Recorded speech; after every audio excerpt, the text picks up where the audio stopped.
terutama dengan program CSR yang dananya berasal dari Dana Kebijakan Umat atau DKU. Pemberian bantuan air bersih berkaitan dengan musim kemarau panjang di Indonesia, salah satunya terjadi di Kecamatan Selat, Kabupaten Karangasem. Kegiatan pemberian bantuan air bersih juga dilaksanakan di seluruh provinsi se-Indonesia. Untuk tahap pertama ini, Pegadaian Denpasar, bantuan air bersih diberikan selama 2 bulan dengan alokasi sekitar 5.000 liter air bersih. Dipilihnya pemberian air bersih di Kecamatan Selat karena sebelumnya telah melalui seleksi dengan pihak Badan Penanggulangan Bencana Daerah Karangasem dan Kecamatan Selat dinyatakan sebagai daerah kering. Meskipun kecil, bantuan diharapkan bisa membantu warga Selat akan kesulitan mendapatkan air bersih. Tentu ini berkaitan dengan kemarau panjang yang terjadi di Indonesia. Salah satunya memang ada di wilayah Provinsi Bali dan dipilihlah Kecamatan Selat, Kabupaten Amlapura yang sudah melalui tahapan seleksi.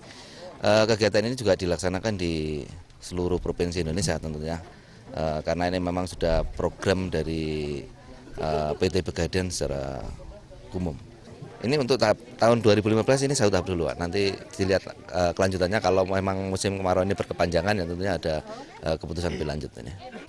Sementara itu, Camat Selat Ketut Mertedina mengucapkan terima kasih atas bantuan air bersih dari Pegadaian yang sudah peduli dengan warga. Di musim kemarau, warga yang berada di beberapa dusun di Kecamatan Selat seperti Dusun Palemadon Kauh, Palemadon Kangin, Dusun Sorge, Dusun Pura, dan Dusun Lebih yang memang mengalami kesulitan air. Ketut Mertedina berharap program bantuan air bersih dari Pegadaian ini bisa digulirkan berkesinambungan.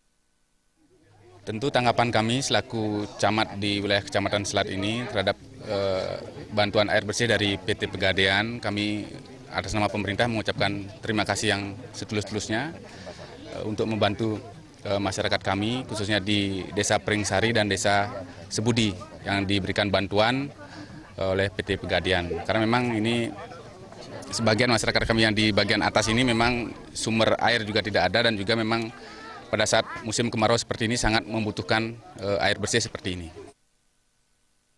Sementara itu, warga penerima bantuan air bersih nampak terlihat antusias menerima bantuan Pegadaian yang dibagikan satu persatu ke dalam wadah jerigen milik warga.